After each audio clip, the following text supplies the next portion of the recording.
Azərbaycan Milli Elmlər Akademiyasının rəyasət heyətində Azərbaycan Milli Elmlər Akademiyası ilə Albaniya Elmlər Akademiyası arasında anlaşma memorandumunun imzalanma mərasimi keçirilib. Mərasimi giriş sözü ilə açan akademik İsa Həbib bəy də qeyd edib ki, son illərdə Azərbaycan Milli Elmlər Akademiyası ilə dünyanın aparıcı elmlər akademiyaları, elm mərkəzləri və ali təhsil müəssisələri arasında əməkdaşlıq müqavilələri imzalanıb və beynəlxalq elmi təcrübə və yeniliklərin öyrənilməsi daim diqqət mərkəzində saxlanılır. Azərbaycan Milli Elmlər Akademiyasının 80 illik yubiley tədbirləri barədə qonaqlara məlumat verən akademik İsa Həbib bəy də diqqətə çatdırıb ki, dövlət başçısının iştirakı ilə keçirilən tədbirdə dünyanın bir çox ölkələrindən nüfuzlu alimlər iştirak ediblər. Vurğulayıb ki, bugün AMİyə qardaş Türkiyə, Çin, Orta Asiya ölkələri, Avropadan İtaliya, Bolqarıstan, Yunanistan, Polşa, Çexiya, Afrikadan Misir, Tunis və digər ölkələrin akademik qurumları ilə sıx əməkdaşlıq edir. Bundan əlavə son illərdə akademiyanın Beynəlxalq Elmi Şuraya, Asiya Elmlər Akademiyaları və Elmi Cəmiyyətlər Assosiasiyasına, Akademiyalar arası tərəfdaşlıq assosiasiyasına üzv qəbul edildiyini bildirib. Sonra çıxış edən Albaniya Elmlər Akademiyasının prezidenti akademik Skender Gjunishi dəvətə görə akademik İsa Həbib bəylə minnətdarlığını bildirib. Ölkələrimiz arasında əlaqələrin müsbət dinamikada davam etdiyini diqqətə çatdıran qonaq səfərlərinin məqsədinin elmi istiqaməti əlaqələrin inkişaf etdirilməsi olduğunu deyib. Albaniya Elmlər Akademiyası barədə məlumat verən Skender Gjunishi qeyd edib ki, hazırda quruculuq prosesi həyata keçirilir, struktur islahatları aparılır. Diqqətə çatdırıb ki, hazırda Albaniya Elmlər Akademiyasında Arxeoloji İnstitutu, Tarix İnstitutu, Diklik və Ədəbiyyat İnstitutu, Antropologiya İnstitutu, Ensiklopedik və Albaniyada Nəşrlər Mərkəzi,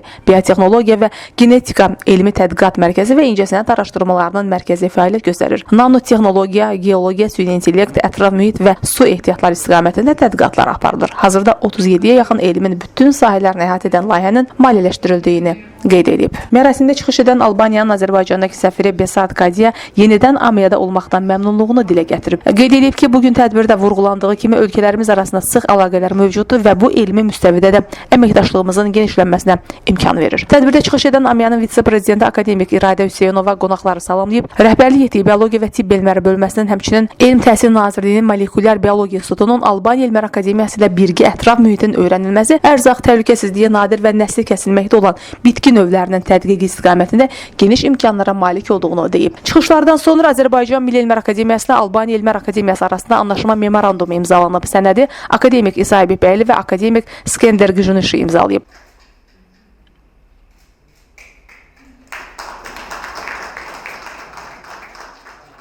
Daha sonra qarşılıqlı hədiyyələr təqdim olunub, xatirə şəkilləri çəkdirilib. Qonaqlar həmçinin AMİyə-nin rəyasət heyətinin binası ilə tanış olub. Leyli Namiq qızı, Ziya Xudiyev, Fərid Həşimov, Elm TV.